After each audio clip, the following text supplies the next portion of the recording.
Thanks so much for sitting down with me to talk about your friend Vanessa. My pleasure. I'd do anything to clear her name. So let's start off with some background first. We had the opportunity to talk to Vanessa's neighbor Elizabeth to see what her side of the story was. So let's take a look at that and then we'll hear what you have to say. Okay. I remember it perfectly. It was a Thursday night and I had just left for my nightly walk. I didn't walk but 10 steps until I noticed a pizza woman outside my neighbor's front door. She was wearing a white t-shirt with green letters, dark pants, and black shoes. When I turned to say hello to my neighbor, my jaw dropped. Right before my eyes, my neighbor punched the pizza woman right in the kisser. I was in utter disbelief. Wow, I can't believe this. Vanessa is such a good person and wouldn't hurt a fly. I can't imagine her hitting an innocent pizza woman. I'd really love to hear what she has to say about the situation. Well, lucky for you, we got that on video too. Let's take a look at her side of the story. Elizabeth got it all wrong. Yes, I ordered pizza, and yes, there was a pizza woman at my house Thursday night, but I didn't punch her. She politely handed me the pizza, and I said thank you and gave her a nice little pat on the back to show my gratitude. I would never punch an innocent pizza woman. I'm not a violent person. I mean, she did forget the garlic knots, but still!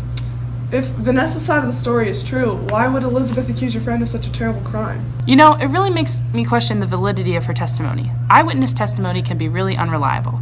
Elizabeth Loftus discovered in her research that when we remember something, we're taking bits and pieces of an experience, sometimes from different times and places, and bringing it all together to construct what might feel like a recollection, but it is actually a completely new construction. Just because someone says something confidently does not mean that it's true. A study done at UC Irvine shows that you might get as many as 50% of people developing a complete or partial false memory. In this specific case, 50% of participants reported that they remembered false events happening. Wow, 50%? That's shocking. What could have made Elizabeth get this story so twisted? Well, they've been neighbors for almost their whole lives. Maybe when they were younger, Elizabeth and Vanessa had their differences, and Elizabeth always saw her as being someone that's violent and aggressive.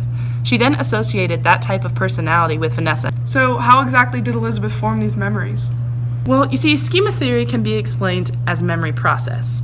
And here, there are three main stages of the memory process: encoding, storage, and retrieval. In the encoding process, they transform sensory information into a meaningful memory. During the storage process, creating a biological trace of the encoded information in memory, which is either consolidated or lost, and then, finally, in the retrieval stage, using the stored information. It is now believed that schema processing can affect memory at all of these stages. So really sell me on it. Why is Vanessa innocent? I really don't think Vanessa did this. Loftus's research is in full support of discrediting eyewitness testimony.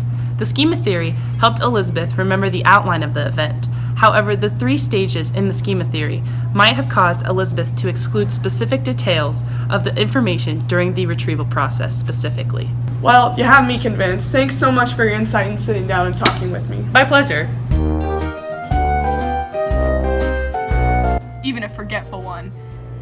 Shall we say Vanessa? We're taking bits and pieces of an experience. Ugh! Okay.